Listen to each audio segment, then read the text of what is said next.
The clock is ticking for pathologists to urge Congress to stop payment cuts before January, and laboratories still have time to renew their proficiency testing programs for 2026.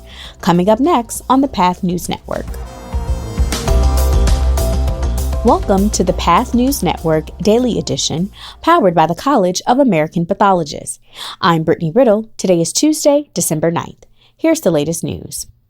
With only a few days left in the legislative year, the CAP is still pushing to persuade Congress to stop payment cuts before January. Medicare payments will be cut by 2.5% under next year's Centers for Medicare and Medicaid Services Medicare Physician Fee Schedule rule. It takes less than a minute for pathologists to send an action alert to Congress, urging them to stop the cuts. Find more in today's show notes. While continuing to advocate against these arbitrary cuts, the CAP is also preparing pathologists for what's ahead. Last week, CAP experts spoke at our Medicare Fee Final Rule webinar. Stay connected to our social media channels to watch the on-demand video later this week.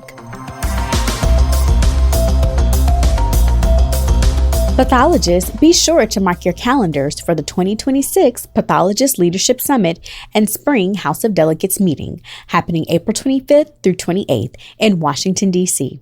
Registration details are coming soon.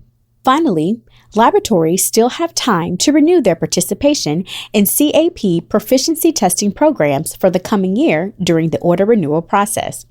Joining me to talk about the new microbiology programs is Dr. Benjamin Bradley, a member of the CAP's Microbiology Committee.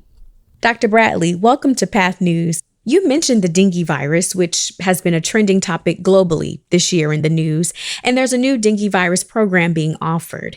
Can you tell us more about this exciting program and how it addresses a growing public and clinical health need? Dengue virus is a mosquito-borne infectious disease, and its kind of colloquial name in the medical literature is breakbone fever.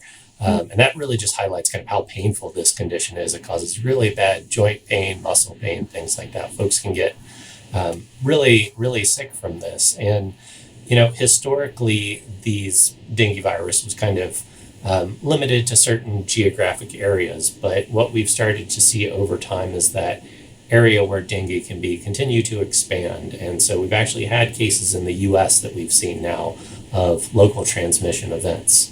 But primarily this is something that kind of happens in travelers where they may go to an endemic region, come back and then start developing signs and symptoms.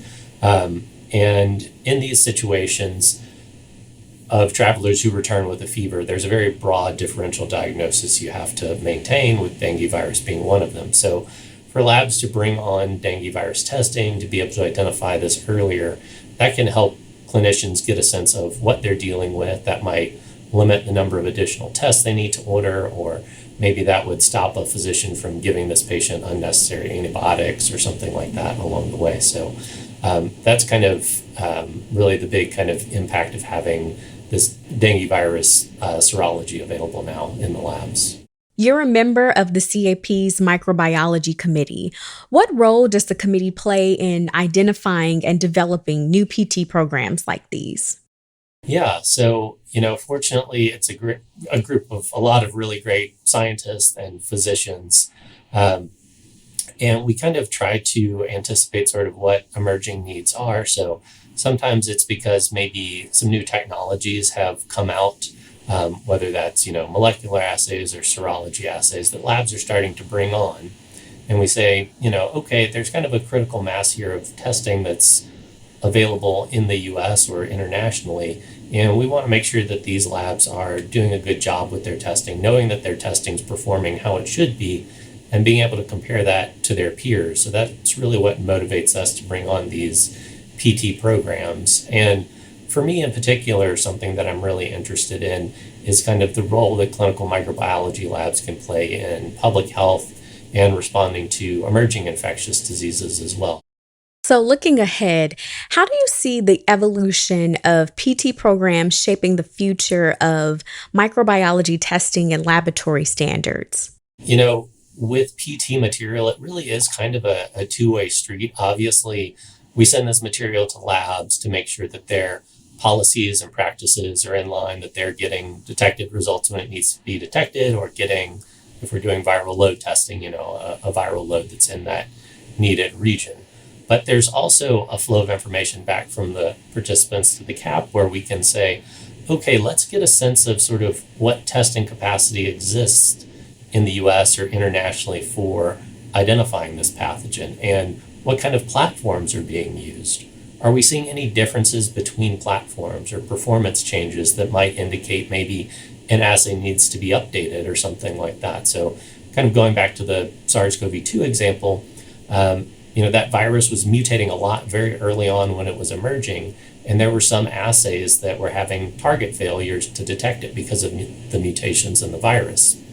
And so if we're sending out PT material, we can start to see maybe if there's a manufacturer or an assay or something that's dropping off or changing in a way that we're not suspecting. And so that helps us to kind of understand the epidemiology of these viruses, the changes, and helps us kind of work with laboratories, work with manufacturers to say, do we need to be making changes to these assays as well to adapt for the viruses as they change? That's all for today on the Path News Network Daily Edition. Thank you again to today's guest, Dr. Benjamin Bradley. You can find more about all of today's stories in the show notes and in our member newsletters on Tuesdays and Thursdays. We're back tomorrow at 5 a.m. Eastern Time. Have a wonderful day.